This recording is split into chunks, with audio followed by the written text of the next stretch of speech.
Hey Gearheads, and welcome to Garage Talk. I'm Corey. I'm Holly. Back there is Tucker. Hi, that's me. And we are in the future of the Audi brand. This is the Q4 Sportback e-tron, fully electric crossover from the Audi brand. And we're going to see how this fits for a family of three. Stay tuned.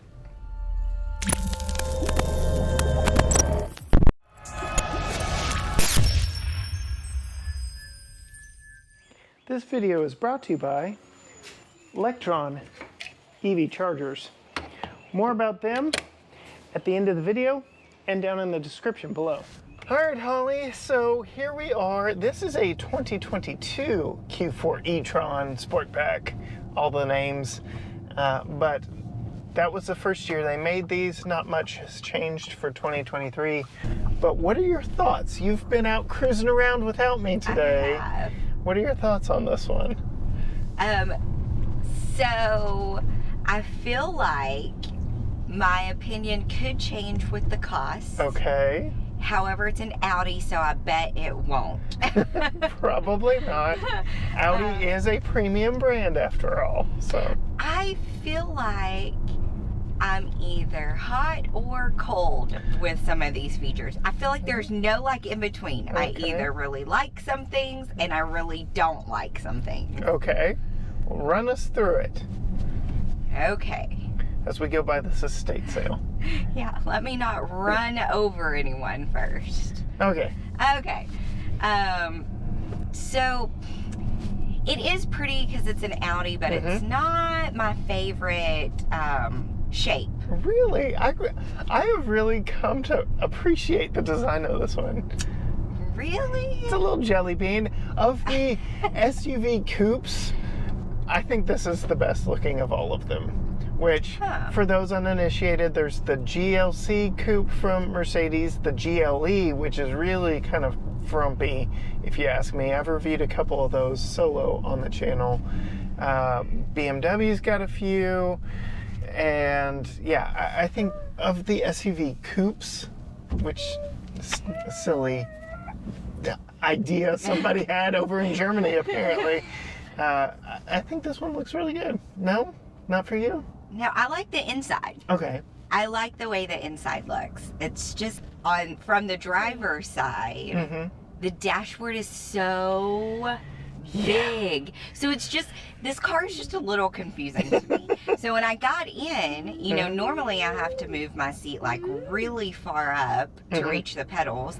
And with as long as the front of this car is, I went way up because I'm like, there's no way I'm going to be able to reach these pedals. And then I'm up in the dashboard and the pedals are really close. So I was like, the pedals are really close. But then when I scooted back far enough where my knees weren't hitting the dashboard and my feet were at a comfortable distance from the pedals, then the steering wheel's way up here. So it's the pedals are further this way and the steering wheel's way up here. It is tilted. It does have a telescope. And it does come backwards. So I did do that, so that's fine. It was just confusing at first. Were you able to get a good sitting situation over there? I did get a good sitting situation, but actually the telescope is another thing, and this is just a small thing. Okay. Where I feel like this car is just so intense on some things. It's it saw an issue and went too far. Okay. And this is one of them. Like I said, just a teeny tiny thing. The little snappy thing here on the lever? Yeah, the lever that locks it into place. I had to adjust a couple of times, and every single time I put it back in place, it snapped back so hard it smashed my finger. Okay. I'm like, why is it so intense? I don't know. Germans. 9, you will have it. The Germans are intense. We'll just give them that. It's intense. Okay, so we'll work through this. We were talking a little bit about the outside. You like it, don't love it. Yes. What is it about the outside? Is it the fake grille up front because it's an EV? Or... those don't normally bother me, but it does kind of on this one. Okay, just because there's so much dark up there on this white one? Yeah. It's a little boxy. Okay. I do like the lights on the side. Those are nice. I like puddle lights, or what are they called? Yes. Yeah, those are nice. E-tron puddle lights. Yes, those are nice. What about the Sportback aspect of it, the coupe roofline back there? On the outside you're talking about that's fine. That doesn't bother me. And actually, which I know would probably bother some people, especially taller people, the trunk is pretty short, and I could hit my head on it pretty easily. It doesn't bother me at all. It was like, oh, it's just like right here. I knew you would like that. And it works really well in our garage too. It does. It works really well in our garage. There have been some vehicles where I'm like, please stop. And this one, not even close. Not a worry. Not a problem. But now, if you're talking about the coupe side, on the inside. Yeah. Kind of a minuscule back window back there. It's teeny tiny. I'm literally looking through a window that I feel like is this big. And the spoiler splits the back window and too. It splits it, yes. And the rear view mirror is so small. It's so pretty because it's frameless. Well, it doesn't need to be any bigger because it shows the entire window in that teeny tiny rear view. Yep. So, a few things in here. They've taken design over function. This picnic table sized dashboard, which, when I was growing up, I loved the 4th generation Camaro, and that was the #1 complaint. I feel like this is even bigger than the dashboard on that generation Camaro. It is massive, but the materials kind of rubbery. What you be doing? Very nice. Your head up there? I mean, I could. It's very soft. No, not right here, but back here, yes. All right, so big dash, small back window, but it looks good on the outside, aside from the dark fake grille up front. What about your thoughts on the inside? So I like the style of the entertainment system. Feels very familiar to the prior two Audis we've been in, the S5 Cabriolet and the A3 little sports sedan. So very family friendly, family familiar. Feels like the others. I'll just say that. Do you want to know one thing I really hate? What? The steering wheel. I was going to get there. It's like an octagon, I've discovered, because there's a sharp point right here. So there's 1, 2, 3, 4 flat sides. And then, you could go around. So 8 flat sides. And why was this the design choice? It's like the emblem is like flat. It just kind of... It doesn't feel premium? I don't want to rip it apart, but it does not feel premium at all. Yeah. I don't like it. It's an interesting choice. It was a choice. But I do like the infotainment center and the way that all of this is set up. And the design of this is really cool, kind of space-like. Yeah. Ish, which I like. The resolution of the screen is just spectacular. And it's a touch screen. The problem is we only have a reverse camera, not a 360 camera. And I've been on Build and Price. I don't know that we can get 360 cameras on this car. And that is disappointing. Especially with your teeny tiny mirror in the back. I mean, window in the back. Now here is where I'm going to be contradictory to every other car review I've ever done. Okay. I can appreciate the simplified buttons down here, but it's too much. It's like I said, it's like you see a problem and you went too far. So are you just talking about the gear selector The gear selector, the volume iPad jog wheel. There's a reason why Apple got rid of that, and let's not bring it back. And then the completely redundant start button. So let's talk about that. Okay. I don't know if we've got enough time before we get on the brick street, so we'll hold on that for just a minute. What are your other feelings? I have a lot of feelings about that. Okay, well, here's a quick one. Lumbar support. Yep. You get 2. You get like a lower lumbar and an upper lumbar that you can adjust.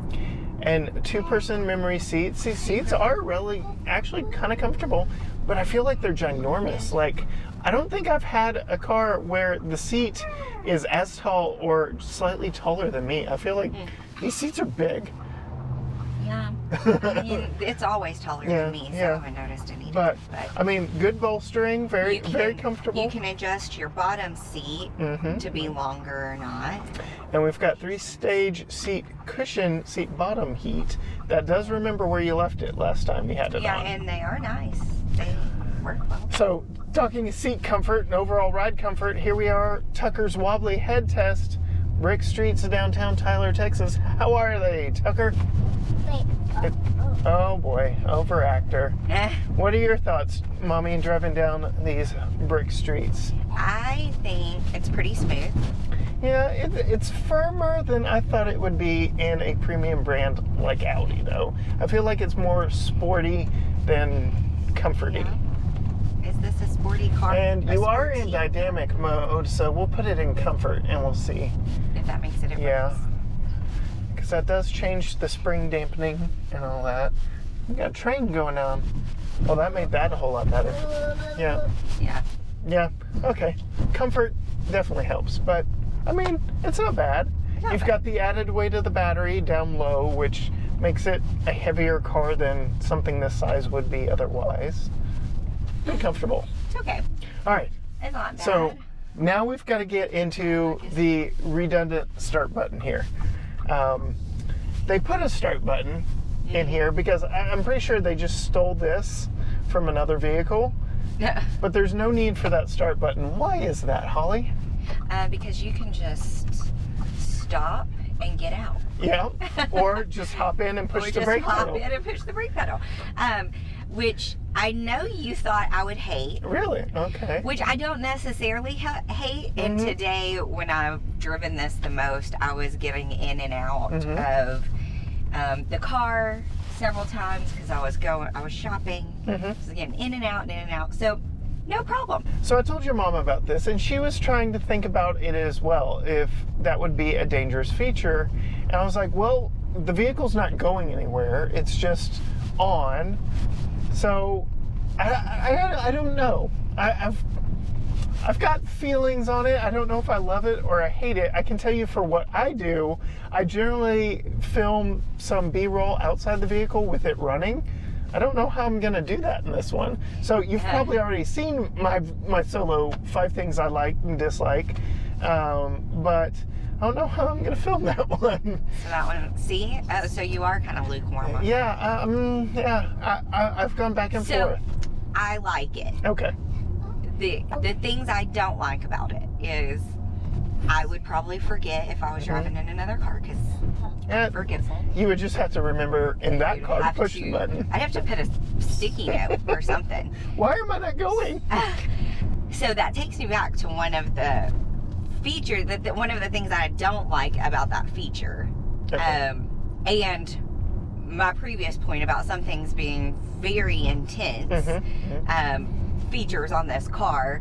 And for that feature to work, when you stop the car, it is stopped, like completely stopped. There's no rolling, there's no... It does have an auto hold feature on for you, yes. I do believe you can turn auto hold off, but that's so you can take your foot off the brake and not have to sit there with your foot on the brake.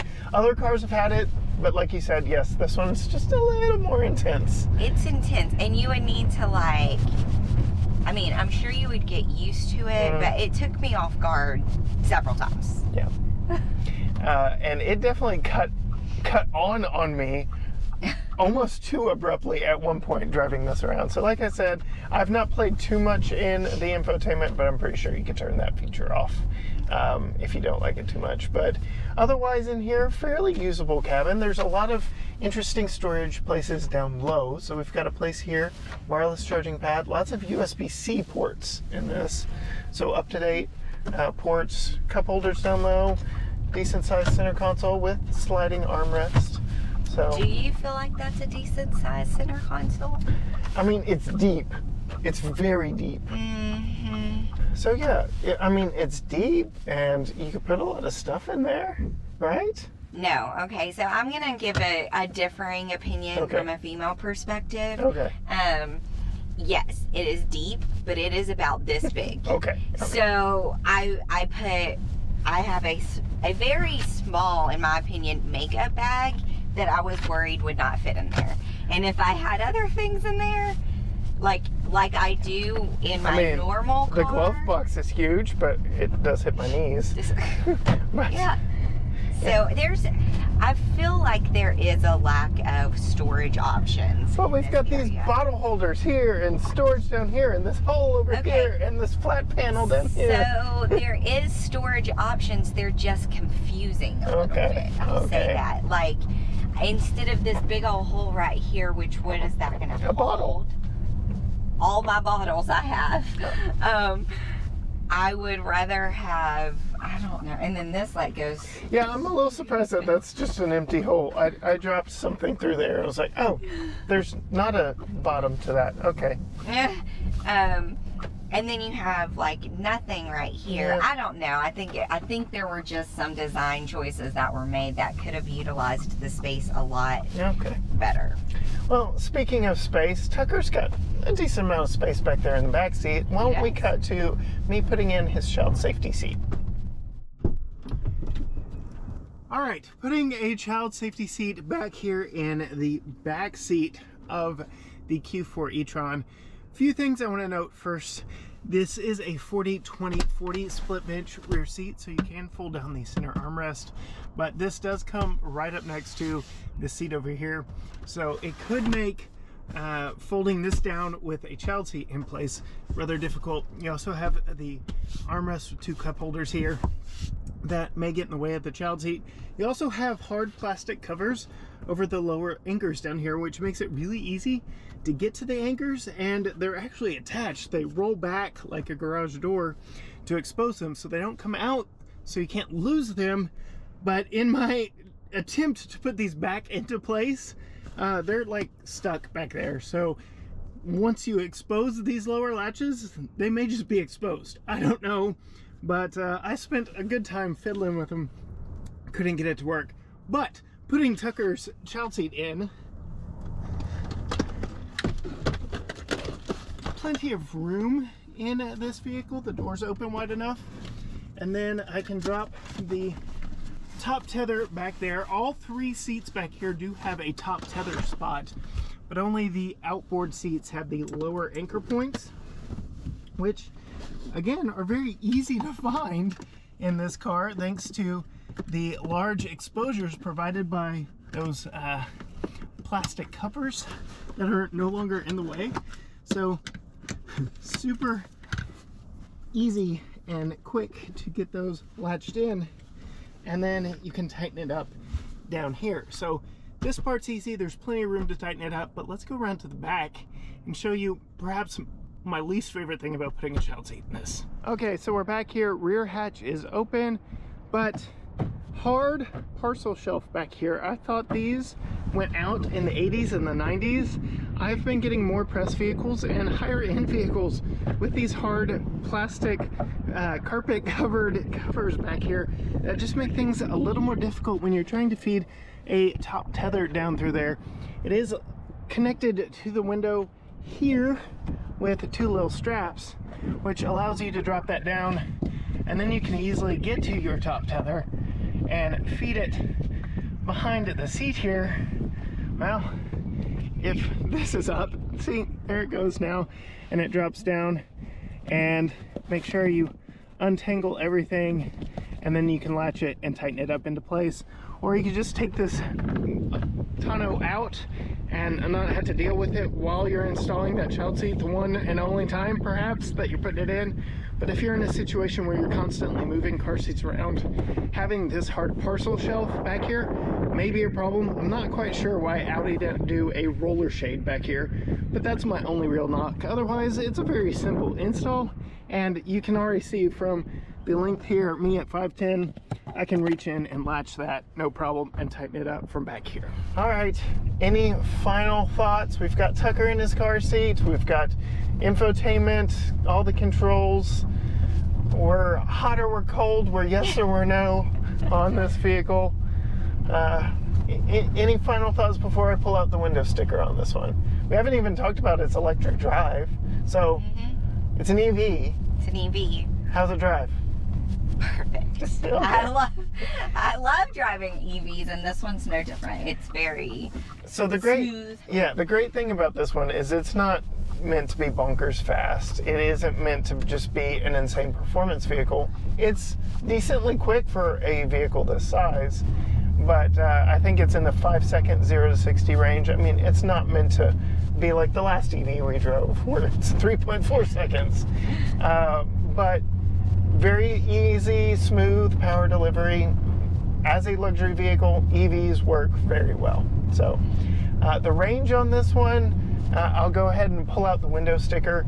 We've got a 80 kilowatt hour battery, I believe, and the range from the EPA is 241 miles. So decent, not great. I will say that when we charge this at home, unless you tell it to do otherwise, it will only go up to 80%.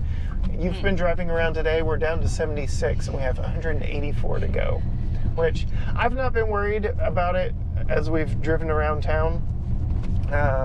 But if you were gonna long haul road trip this one, it only charges up to 150 kilowatts per hour on a DC fast charger, so not the best. Anyway, so that's that. But it rides well, drives well. There's no head-up display either. You can get that on the top trim. We are on the, we are on the Premium Plus. You can get it on the Prestige package, so you could. So that brings us to the window sticker. We're on the mid-grade package, Premium Plus. It is a luxury vehicle. It is an EV. What do you think this one's sticker's for? For an Audi? 65. Window sticker on this one, it is a 22. Prices have changed a little for 23, but $60,790. Now you said it's less than what I thought. You said when we started, you feel like you could be swayed. That wasn't enough. It wasn't enough. All right. Well, there you go. Yeah, there's just for $60,000. There's just I would want a head-up display. I've been on the build-in price. I think I got one that I would be okay with for around 65. Again, I did not see any explicit definition of a 360 camera on the build-in price, so that was slightly unfortunate. But otherwise, I mean, it's a comfortable, compliant vehicle that Audi hopes will be your first step into the EV world. I do believe that is the mission of this vehicle, and does it quite well. So just a little intense on some features. A little bit. And that is a very nice segue into this video sponsor. No, it was not Buc-ee's, but rather Electron EV chargers. They supplied us with this 48 amp at-home charging unit, and I absolutely love it. It makes for getting home at an ungodly hour in the morning. Very easy to refuel your vehicle when you get back, and it will charge this vehicle up for me overnight. You can get one of these for yourself, install it either inside like we have here or outside. You can plug it in with the NEMA 1450 plug, or you can actually hardwire it. And you can see we absolutely love ours for all of our press vehicles. If you want to know more about them and get one for yourself, check out the link down in the description below. And on that note, if you want to see more from Holly, behind the scenes from her, from Tucker, from me, go find Holly on Instagram at Female Consumer. You can find everything GT Garage Talk on Facebook, Instagram, Twitter, TikTok, YouTube at GT Garage Talk, or just head to gtgaragetalk.com. Be sure to hit that subscribe button down below, ring the bell, comment, like, subscribe, all the things to make sure you tell the algorithms to show you more stuff from us, because we've got more fun content coming. And until next time, gearheads, bye. Bye.